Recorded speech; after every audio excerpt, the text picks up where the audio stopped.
في العالم الحديث تقريباً كل حاجة بنستخدمها كل يوم بتصنع بواسطة ماكينات ضخمة جوا المصانع، من الحديد اللي بيستخدم في المباني العالية لحد جسم العربيات وكمان أجزاء الطيارات. كل ده لازم يعدي الأول على ماكينات عملاقة قبل ما يتصنع. في الحقيقة في ماكينات بتقدر تشكل الحديد الصلب باستخدام آلاف الأطنان من الضغط، وفيه أفران عملاقة بتستخدم علشان تقسي جسم الطيارة، وكمان فيه أوناش ضخمة بترفع أجزاء من السفن وزنها أكثر من آلاف العربيات. بس السؤال هو شكل المكانات دي إيه؟ وبتشتغل إزاي؟ في الفيديو ده هنعرض لكم إزاي بتشتغل بعض من أكبر وأقوى المكانات في المصانع اللي بتساعد في بناء العالم الحديث. فخلونا نبدأ. بس قبل ما نبدأ المناقشة كنت عايز أطلب منكم تدوسوا لايك وتشتركوا في القناة بتاعتنا، ده هيساعدنا جدا كصناع محتوى. فخلونا نبدأ. أول حاجة في قائمتنا هي ماكينة فرم السيارات الصناعية. في البداية شكله اللي بتعمله الماكينة دي ممكن يبان مستحيل. بيتم إدخال عربية كاملة جوه الماكينة. أوقات كتير جسم العربية بيكون لسه كامل، لكن لما بتطلع من الماكينة صعب جدا تعرف هي كانت إيه أصلاً. العربية اللي كانت موجودة قبل كده بتتحول لقطعة صغيرة جدا من الحديد كأنها كونفتي. دي قوة الماكينات اللي موجودة جوه مصانع إعادة التدوير الكبيرة. حسب التقارير عن صناعة إعادة تدوير المعادن في أوروبا، بيتم استخدام ماكينات التقطيع الصناعية الكبيرة علشان تفصل بسرعة الحديد والألومنيوم والنحاس ومواد تانية من العربيات القديمة. وبسبب كده المعادن بتتدور بسرعة أكتر وبتستخدم تاني في صناعة منتجات جديدة. بس قبل ما يخترعوا الماكينات دي كانت العملية صعبة جدا. زمان كانوا بيفككوا العربيات يدوي، كانوا بيستخدموا كمان شعلة قطع، شاكوش وأدوات تانية عشان يفصلوا كل جزء لوحده. العربية الواحدة كانت ممكن تستهلك يوم شغل كامل. دلوقتي الماكينة الصناعية دي تقدر تعمل كده في ثواني بس. جوه هالماكينة فيه حديد ضخم بيدور بسرعة جامدة كأنها خلاط عملاق مصنوع من الحديد. أول ما العربية تدخل بتتخبط فوراً بمطارق قوية لحد ما تتقطع حتت، وبعد كده العملية لسه ما خلصتش. المعادن المفرومة بيمر على أنظمة مختلفة بتفصل الحديد والألومنيوم والنحاس وباقي المواد. فيه مغناطيسات بتسحب الحديد، وفيه ماكينات تانية بتفصل المواد الأخف زي البلاستيك والكوتش. يعني باختصار مفيش حاجة بتروح هدر تقريباً. واحد من أشهر ماكينات التقطيع الصناعية في أوروبا موجود في نيوبورت ويلز. الماكينة هناك ضخمة جداً وقوية جداً وبتستهلك كهرباء كتير قوي. حسب التقارير عن تشغيلها قوة الموتور بتاعها بتوصل لآلاف الأحصنة. ده حجم الطاقة اللي محتاجينه عشان يسحقوا أطنان الحديد كل يوم. وبسبب سرعة العملية الكبيرة، المصانع الضخمة لإعادة التدوير بتقدر تعالج كميات هائلة من الخردة المعدنية كل شهر، وده كان شبه مستحيل زمان لو البشر هم اللي بيعملوه. لكن الأهم من كده، الموضوع مش بس عن تكسير العربيات، ده كمان مهم جدا للبيئة. لما بنعيد تدوير الحديد من العربيات القديمة بنحتاج تعدين أقل علشان نصنع معدن جديد، وكمان بنستهلك طاقة أقل بكتير مقارنة بصناعة الحديد من المواد الخام. يعني حتى لو شكل الماكينة بسيط وكأنها بس بتكسر حاجات، هي بتساعد كتير في الصناعة الحديثة وفي إعادة تدوير نفايات العالم. ومع زيادة عدد العربيات في العالم كله هتكون الماكينات العملاقة زي دي أهم وأهم، لأنه في ثواني قليلة بس يقدروا يحولوا عربية قديمة لبداية جديدة. واللي جاي في قائمتنا هو مكبس الحدادة الهيدروليكي العملاق، موجودة في مقاطعة سيتشوان في الصين. وطبقا للتقارير عن الصناعة الثقيلة في البلد، دي واحدة من أكبر مكابس الحدادة في العالم كله، كبيرة جدا لدرجة إنها تقريبا في طول مبنى من 10 أدوار. لكن اللي أخطر من حجمها هو قوتها. الماكينة دي تقدر تضغط بقوة توصل لعشرات الآلاف من الأطنان على جزء واحد بس من المعدن. عشان تفهم قد إيه القوة دي كبيرة، تخيل كأن في وزن ضخم جدا بيسحق الحديد لحد ما يتغير شكله. والأغرب من كده إنها ما بتكسرش المعدن. بيتم تليين التيتانيوم أو الفولاذ عالي الجودة أو سبائك النيكل الأول باستخدام حرارة عالية جدا. لما المعدن يسخن جدا ساعتها بيتحط تحت مكبس عملاق. لما النظام الهيدروليكي ينزل المعدن بيتضغط شوية شوية لحد ما ياخد شكل القالب، زي الطين اللي بتضغطه بإيدك. العملية دي بتستخدم عشان يصنعوا أجزاء مهمة جدا في الطيارة. من ضمن الحاجات دي معدات الهبوط والإطار الهيكلي وأجزاء تانية لازم تكون قوية جدا وهما في الجو. ده مهم جدا لأن الطيارة بتتعرض لضغط جامد جدا كل شوية. كل مرة الطيارة بتنزل على الأرض معدات الهبوط بتتعرض لصدمة تقيلة جدا. على مدار سنين الخدمة الطويلة الموضوع ده بيحصل كتير، عشان كده الحديد لازم يكون قوي ومتين. حسب الدراسات الهندسية عن المعادن المطروقة، الأجزاء المطروقة أقوى بكتير من المعدن المصبوب العادي، لأن لما المعدن بيتضغط تركيبته الداخلية بتبقى أكثر تماسك وتنظيم. ببساطة بيبقى فيه فتحات وضعف أقل في الحديد، فرصة إنه يتكسر أثناء الاستخدام بتبقى أقل بكتير. وفي صناعة الطيران الموضوع ده مهم جدا، لأن لو في جزء مهم حصل فيه خلل أو ضعف أثناء طيران الطيارة ده ممكن يسبب حادثة كبيرة. عشان كده البلاد اللي عندها نوع المكابس العملاقة دي بتعتبر عندها قدرة تصنيع متقدمة. مش كل البلاد تقدر تصنع الحاجات دي. حسب التقارير عن صناعة الطيران والفضاء، في بلاد قليلة بس اللي عندها مكابس حدادة قوية جدا تقدر تصنع مكونات طيارات كبيرة. من ضمن البلاد دي الصين والولايات المتحدة وروسيا وفرنسا. ومع نمو صناعة الطيران في الصين بقت الماكينة دي مهمة جدا في تصنيع طيارات الركاب بتاعتهم زي C919. بس عشان الماكينة العملاقة دي تشتغل الماكينة العادية مش كفاية، في نظام هيدروليكي ضخم جواه. فيه عدد كبير جدا من طلمبات الزيت اللي بتدفع الزيت الهيدروليكي في مواسير طويلة عشان يولدوا ضغط هائلا جدا. ده اللي بيدي القوة اللي تقدر تغير شكل التيتانيوم الصلب. وبسبب قوة العملية الشديدة فيه قطع ممكن تتصنع من مرة واحدة بس. زمان كانوا لازم يسخنوا القطعة ويضربوها أكثر من مرة باستخدام ماكينات أصغر، ومع كده في الحقيقة دي مش مجرد ماكينة مصنع عادية. بالنسبة للصين ده جزء من خطة أكبر عشان يبقوا أكثر اعتماد على نفسهم في تصنيع مكونات الطيران الحيوية، لأن في العقود اللي فاتت كانوا محتاجين يجيبوا كتير من مكونات الطيارات المتطورة من برا البلاد. دلوقتي بقوا يقدروا يصنعوا بنفسهم مكونات ضخمة ومشكلة بالحدادة جوا البلد. ورا كل طيارة حديثة في ماكينات عملاقة زيدي والناس العادية تقريبا ما بتشوفهاش. وحوش من الحديد شغالة في هدوء بتصنع قطعا بتدعم ملايين الركاب في السماء كل يوم. ودلوقتي يلا نروح نشوف ماكينة ورق عملاقة في الصين. حسب التقارير عن صناعة الورق الحديثة الماكينة دي طولها أكثر من 400 متر. دي أطول من التايتانيك وكمان أطول من أغلب سفن الرحلات البحريات دلوقتي. ببساطة كأنك بتتفرج على مصنع كامل بيتحرك، كأنه ماكينة واحدة بس، وشغلانتها شكلها بسيط في الأول، إنها تحول الخشب لورق. بس العملية جواها سريعة جدا ودقيقة جدا.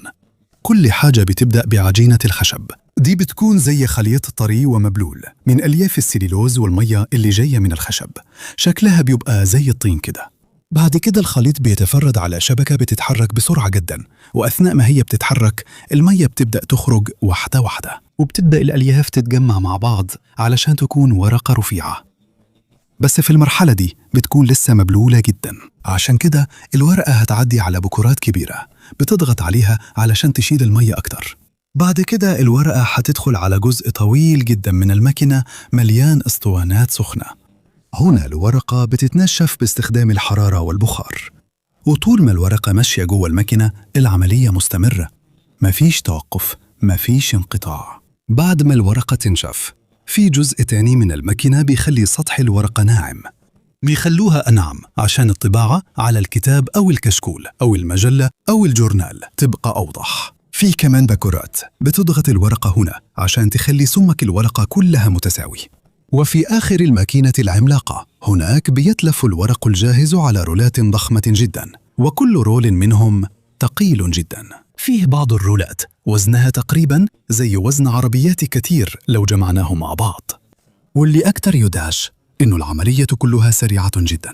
حسب التقارير عن إنتاج الورق الصناعي الماكينات الحديثة بتقدر تنتج شريط ورق متصل وهي شغالة بسرعة عالية جدا في الدقيقة الواحدة، يعني من لب الخشب المبلول لحد ما يبقى ورق جاهز. الماكينة بتقدر تعمل ده في وقت قصير جدا وهي شغالة من غير توقف. وبما إنه الماكينة شغالة 24 ساعة في اليوم، فالإنتاج اليومي بتاعها بيكون ضخم جدا. ملايين الورق ممكن تطلعها ماكينة عملاقة واحدة بس. لكن في مشكلة كبيرة، لو الماكينة دي وقفت ما ينفعش تطفيها وتشغلها تاني. زي المروحة، لو وقفت ماكينة الورق العملاقة بيكون صعب جدا تشغلها من جديد، لأنه لازم الورق الرقيق والمبلول يدخل تاني في الرولات والمجففات الطويلة جدا من غير ما يتقطع. وكل ما كانت الماكينة أسرع كل ما كان التحكم في العملية أصعب. عشان كده حسب المهندسين في صناعة الورق، في ماكينات ورق بتشتغل شهور كاملة من غير ما تتوقف تقريبا، لأنه غير إن وقفها مكلف كمان حيضيع مواد كتير لو حصل غلط في عملية إعادة التشغيل. وعشان تفضل العملية ماشية كويس، في عمال وفنيين تقريبا طول اليوم بيراقبوا درجة الحرارة والضغط والرطوبة وسرعة كل جزء في الماكينة، لأن لو حصل مشكلة صغيرة في أي ماكينة جوه النظام اللي طوله 400 متر ده، ممكن يتأثر خط الإنتاج كله. في الآخر فعلا مدهش لما نفكر إن ورقة الطباعة البسيطة اللي بنستخدمها كل يوم بتعدي في ماكينة عملاقة أطول من سفن كتير في العالم. نظام صناعي ضخم جدا تقريبا الناس العادية مش بتاخد بالها منه، لكنه كل يوم بينتج الورق اللي بيستخدمه مليارات الناس في العالم كله. دلوقتي تعالوا نتكلم عن ماكينة درفلة الصلب الساخن. جوه مصنع الصلب العملاق فيه كتل ضخمة جدا من الحديد وزنها تقريبا زي وزن عربيات كتير لو جمعناهم مع بعض. الكتل دي اسمها بلاطات الصلب، هي تقيلة وسميكة جدا ومفيش ماكينة عادية تقدر تحركها بسهولة. بس قبل ما يدخلوا السلابات دي على ماكينة الدرفلة لازم يسخنوها الأول على درجة حرارة عالية جدا. حسب التقارير عن صناعة الصلب، الحديد بيتسخن لحد ما يوصل لأكثر من 1000 درجة مئوية. مع الحرارة دي الحديد بيبقى لونه برتقالي لحد ما يبقى أحمر كأنه مولع نار، وحتى لو كنت بعيد هتحس بالسخونة الشديدة دي على طول. بعد ما الحديد بيتسخن، البلاطة العملاقة بتدخل على مهل في مطحنة الدرفلة. هنا بيبدأ أصعب جزء، فيه درافيل ضخمة جدا بتضغط على الحديد من فوق وتحت، وأثناء ما البلاطة بتمر بتبدأ ترفع وتبقى أرفع شوية بشوية، زي ما تكون فردة العجين، بس بدل العيش هي بتضغط أطنان من الحديد. مع كل مرة بتمر فيها الحديد بيبقى أرفع، وكمان حركته بتبقى أسرع. من البلاطة السميكة من الحديد بتتحول لشريط حديد رفيع اللي بيستخدموه في صناعة منتجات كتير حوالين العالم. وأثناء ما الحديد بيجري جوا الماكينة، العملية بتكون سريعة جدا. في البداية بيدخل ببطء، لكن لما يوصل لنهاية مطحنة الدرفلة بيكون بيتحرك بسرعة جدا ولسه لونه أحمر من السخونة. بعد كده الحديد هيمر على قسم التبريد. هنا بيترش عليه مية علشان درجة حرارته تنزل بشكل متحكم فيه. ده مهم جدا لأنه لو تبريده كان غلط الحديد ممكن يضعف أو يتشوه. علشان كده العملية كلها بتكون متحكم فيها جدا. درجة الحرارة، الضغط، السرعة، كل حاجة بيتم متابعتها من المهندسين والمشغلين. بعد ما الحديد يبرد بيتلف الحديد الطويل علشان يبقى ملف فولاذ عملاق، وملف واحد ممكن يوصل وزنه لعشرات الأطنان. بعد كده لو فردت الحديد اللي جواه ممكن يوصل طوله لأكثر من ميل واحد. ده حجم الإنتاج في مصانع الحديد الحديثة. حسب التقارير عن صناعة الحديد العالمية، مصانع الدرفلة على الساخن الكبيرة تقدر تنتج ملايين الأطنان من الحديد كل سنة، وكل الصناعات تقريبا بتستخدمه: جسم العربية، الغسالات، الثلاجات، حاويات الشحن، الحديد اللي في المباني والكباري. كل ده ممكن يكون بدأ في مصنع الدرفلة، لكن عشان الشغل في المكنة بيكون سخن وتقيل جدا أجزاء كتير منها بتتلف بسرعة. الرولات اللي بتضغط على الحديد بتتغير بشكل منتظم بسبب الضغط العالي والسخونة، بتتبري واحدة واحدة مع الاستخدام اليومي. وتخيل كده، كل يوم أطنان وأطنان من الحديد بتعدي في الماكينات دي من غير توقف تقريبا، زي مصنع معدني عملاق ما بينامش. وبسبب كبر العملية بعض خطوط الدرفلة على الساخن طولها ممكن يوصل لنص ميل تقريباً من أولها لآخرها. وعلى الرغم من إن المكان ده صوته عالي جداً وسخن جداً وخطير جداً، إلا إنه واحد من أهم العمليات في العالم الحديث، لأن من غير مصانع الدرفلة تقريباً مفيش صناعة هتقدر تنتج ملايين الأطنان من الحديد اللي محتاجينه للعربيات والأجهزة والسفن وناطحات السحاب اللي بنستخدمها النهاردة. ودلوقتي هنتكلم عن فرن الأسمنت الدوار. من النظرة الأولى شكله زي أنبوبة حديد طويلة جداً، بس في الحقيقة ده واحد من أهم الماكينات في صناعة البناء كلها. حسب التقارير عن صناعة الأسمنت، الأفران الدوارة الكبيرة ممكن توصل طولها لأكثر من 200 متر. ده أطول من كثير من السفن، ومع إنه ضخم جدا بيلف ببطء طول اليوم وطول الليل تقريبا من غير توقف. جوا الأنبوبة العملاقة دي بيتصنع الكلنكر، وده هو المكون الأساسي اللي بيتحول لأسمنت بعد ما يتطحن ويتخلط مع حاجة تانية. والأسمنت هو واحد من أهم المواد في العالم الحديث، لأنه من غير أسمنت تقريباً ما فيش مباني، كباري، طرق سريعة أو عمارات كبيرة تقدر توقف قوية. العملية بتبدأ بخلط الحجر الجيري والطين والرمل ومعادن تانية. بعد كده بيتم إدخالهم في الجزء العلوي من الفرن الدوار. بما إن الأنبوبة العملاقة دي مائلة شوية وبتلف باستمرار، المواد بتنزل تدريجياً لحد ما توصل لأكثر جزء سخونة في الماكينة، وأثناء ما هي بتتحرك جوا بتسخن أكتر وأكتر، ولما تقرب من النهاية درجة الحرارة بتوصل لأكثر من 1400 درجة مئوية. الحرارة هنا عالية جدا لدرجة إنها بتقدر تغير التركيب الكيميائي للمواد اللي جوا. هنا بيتكون الكلنكر اللي بيستخدموه في صناعة الأسمنت. كأن عندك فرن عملاق مش بيخبز عيش، لكن بيطبخ مواد للبنى والطرق في العالم كله. بس عشان الحرارة العالية جدا جوا الفرن فيه حماية خاصة وقوية جدا. فيه طوب سميك مقاوم للحرارة جوا علشان الحرارة ما توصلش مباشرة لجسم الأنبوبة الحديد العملاق. الطوب ده مهم جدا، لو في جزء اتكسر أو اتشال الحرارة الشديدة ممكن توصل للحديد بتاع الفرن، ولو ده حصل ممكن الماكينة كلها تبوظ. عشان كده في مصانع الأسمنت الكبيرة بيستمروا في متابعة درجة حرارة الفرن باستخدام أنظمة الأشعة تحت الحمراء، وبيستخدموا كمان حساسات تانية عشان لو حصلت مشكلة كبيرة هنا التصليح هيكون غالي جدا وممكن خط الإنتاج كله يقف، ومش بسهولة بيطفوا الفرن العملاق ده. وبحسب المهندسين في صناعة الأسمنت في أفران دوارة بتشتغل سنين قبل ما يعملوا لها إيقاف وصيانة كبيرة، عشان الموضوع معقد جدا وغالي لما الفرن ده يوقف، بس الإنتاج بتاعه يستاهل. الفرن الدوار الكبير يقدر ينتج آلاف الأطنان من الكلنكر كل يوم، وده كفاية عشان يصنعوا أسمنت لمشاريع المباني الكبيرة زي الكباري أو الطرق السريعة الطويلة. وحسب تقارير الصناعة العالمية العالم بينتج مليارات الأطنان من الأسمنت كل سنة، يعني تقريبا كل مدينة، طريق، والبنية التحتية الحديثة على الكوكب ليها علاقة بالماكينة الدوارة العملاقة دي. الماكينة دي بتلف في هدوء طول اليوم، مفيش أضواء لامعة ومزارها مش استعراضي، بس دي واحدة من الماكينات اللي فعلا بتساعد في بناء الحضارة الحديثة، لأن كل مبنى وكل كوبري غاري بنشوفه النهاردة فيه احتمال كبير إن الأسمنت بتاعه بدأ جوه فرن دوار طويل وساخن جدا. ودلوقتي تعالوا نشوف مكبس تشكيل السيارات.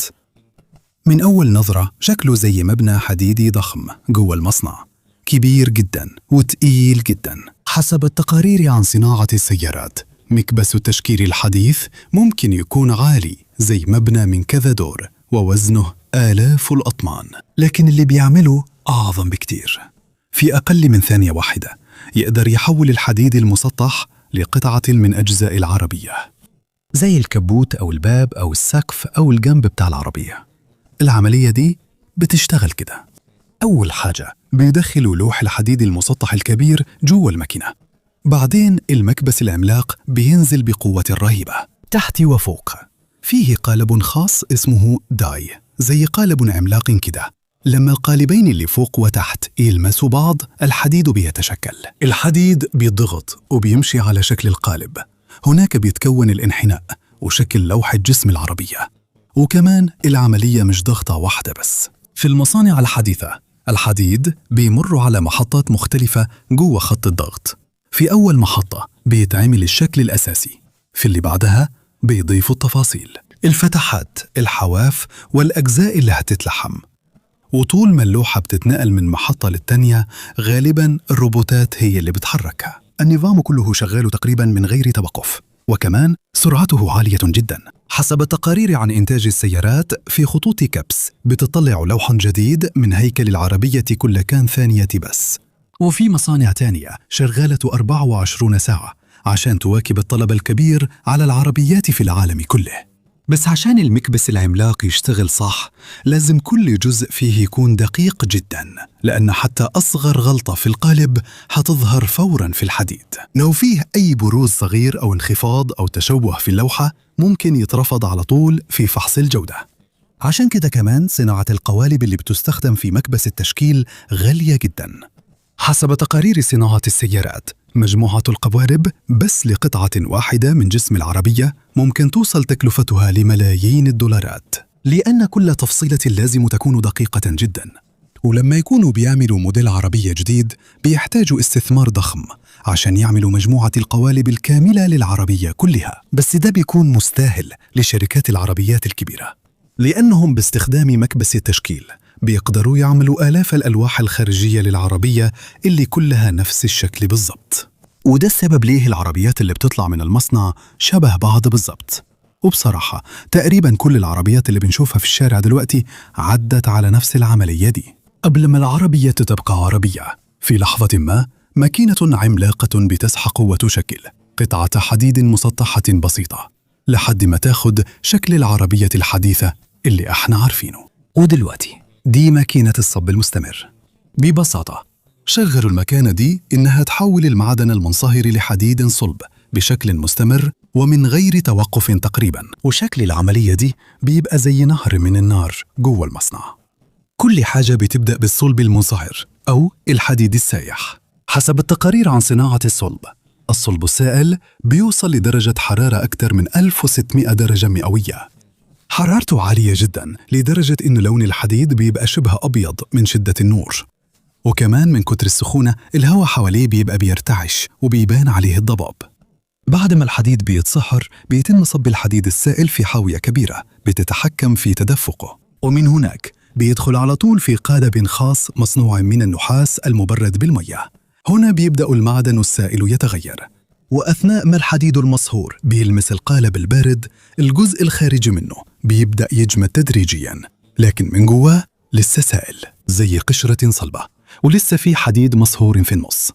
بعد كده البكرات العملاقة بتسحب الحديد لتحت وهو لسه بيبرد بالمية، وهو الحديد بينزل جوه الماكينة بيبقى أصلب وأصلب لحد ما يبقى صلب تماماً. وفي نهاية العملية بيطلع الحديد الطويل اللي ممكن يتحول لألواح صلب أو بليتات أو مواد تانية لمصانع الدرفلة والحدادة. بعد كده بيتم تقطيعه للطول المناسب باستخدام مشاعل قطع قوية جدا. وأثناء ما الحديد بيبرد الماكينة بتقطع وبيطير شرار ونار كتير حوالين المصنع كأنها ألعاب نارية ضخمة جوا مصنع الحديد. لكن أهم جزء هنا هو كلمة مستمر، لأنه زمان ما كانش تصنيع الحديد كده. قبل ما يبقى الصب المستمر مشهور في السبعينات والثمانينات كانوا بيسكبوا الحديد المنصهر يدوي في قوالب منفصلة وكانوا بيستنوا عليه لحد ما يبرد، وبعد كده كانوا بيسخنوه تاني علشان يعالجوه من جديد. الطريقة دي كانت بطيئة ومكلفة وبيحصل فيها هدر كبير في المواد. لكن لما ظهرت مكانات الصب المستمر اللي غيرت صناعة الحديد بالكامل، بكاش فيه تكرار في العمليات وبقى إنتاج الحديد من المعدن السائل لحد ما يبقى صلب بيتم بشكل متواصل، أسرع، أوفر في الطاقة، والهدر في الحديد بقى أقل بكتير. وعشان كده حسب تقارير صناعة الحديد العالمية تقريبا كل مصانع الحديد الحديثة دلوقتي بتستخدم تكنولوجيا الصب المستمر. وبصراحة تقريبا كل الحديد اللي منشوفه في العالم الحديث غالبا مر بالعملية دي الأول، من الحديد اللي في ناطحات السحاب لحديد العربيات وحتى الأجهزة اللي جوه البيت. كل حاجة بدأت من نهر سخن جدا من المعدن المصهور اللي ببطء يتحول لحديد صلب جوا ماكينة الصب المستمر العملاقة. رقم 3. ماكينات CNC ب5 محاور مخصوصة للطيران في أجزاء في الطيارة مهمة جدا، عشان كده ما ينفعش يتجمعوا بس باللحام أو المسامير، بدل كده بيتم نحتهم من بلوك صلب من التيتانيوم أو الألومنيوم. هنا بيستخدموا ماكينة CNC ب5 محاور. دي ماكينة عملاقة متحكم فيها بالكمبيوتر، وبتقدر تقطع المعدن من تقريباً أي زاوية، وأثناء ما أداة القطعة بتتحرك بتشيل المعدن الزيادة واحدة واحدة لحد ما يتكون الشكل النهائي لقطعة طيارة. وأوقات تقريباً 90% من المعدن الأصلي بيتشال قبل ما يخلصوا، وبيستخدموا الطريقة دي في أجزاء تثبيت المحرك وأجزاء معدات الهبوط وأجزاء تانية مهمة في الطيارة. الماكينة دي دقيقة جداً، نسبة الخطأ المسموح بها صغيرة قوي عشان حياة الركاب معتمدة عليها. لما بيقطعوا التيتانيوم الحرارة بتبقى عالية جداً، عشان كده لازم يفضل المبرد شغال عشان أدوات القطع ما تتلفش. قبل ما الماكينة تشتغل المهندسين بيعملوا الخطة الرقمية كلها الأول باستخدام برنامج خاص، وفي قطع بتاخد أيام عشان تخلص عشان شكلها معقد جداً. في الآخر الكتلة البسيطة من المعدن بتتحول لجزء قوي جدا من الطيارة يقدر يتحمل ضغط عالي جدا وهو بيطير. رقم 2. أوتوكلافات المواد المركبة. جسم الطيارة الحديثة مش كله معدن دلوقتي، في أجزاء تانية معمولة من مركب من ألياف الكربون. المادة دي أخف من الألومنيوم لكنها قوية جدا، بس قبل ما تبقى المادة دي قوية لازم تتحط الأول في أوتوكلاف عملاق. الأوتوكلاف ده شبه فرن ضخم جدا جوه مصنع الطيارات. هنا بيتم تسخين وضغط ألياف الكربون علشان تتصلب بشكل مضبوط. درجة الحرارة والضغط الصح مهمين جدا، لو العملية مش مظبوطة ممكن جزء من الطيارة يضعف أو يتشوه، علشان كده عملية التصلب كلها بتكون تحت سيطرة كاملة. الأوتوكلاف اللي بيستخدموها في صناعة الطيران والفضاء ضخمة جدا، في منها اللي تقريبا قد مبنى كامل علشان تستوعب أجزاء كبيرة من الطيارة. بكلام بسيط هو زي حلة ضغط عملاقة لصناعة الطيران. وهنا بيتعمل بعض من أهم أجزاء الطيارات الحديثة. أول حاجة رافعات جسرية في أحواض السفن. في أكبر أحواض السفن في العالم فيه رافعات ضخمة جدا لدرجة إنها شبه مباني متحركة. دي هي الرافعات الجسرية العملاقة، بيستخدموها علشان يرفعوا أجزاء ضخمة جدا من السفن وزنها مئات أو أحياناً آلاف الأطنان. زمان كانوا بيبنوا السفينة حتة حتة من الحديد، لكن دلوقتي بيجهزوا الأول أجزاء كبيرة من السفينة وبعدين بيجمعوهم مع بعض زي مكعبات الليجو العملاقة. والرافعة الجسرية هي اللي بترفع الأجزاء العملاقة دي علشان تحطها في المكان الصح. حتى لو الحاجة اللي بترفعها تقيلة جدا لازم الحركة تكون دقيقة جدا، لأن لو الجزء اتحط غلط ممكن أجزاء السفينة ما تركبش على بعض صح. حسب التقارير عن صناعة بناء السفن في رافعات جسرية في كوريا الجنوبية والصين بتقدر ترفع أكثر من 10,000 طن. دي واحدة من أكبر الآلات المتحركة اللي صنعها الإنسان، والآلات العملاقة دي هي اللي بتساعد في صناعة السفن الكبيرة اللي بتستخدم في نقل البضائع والمنتجات حوالين العالم.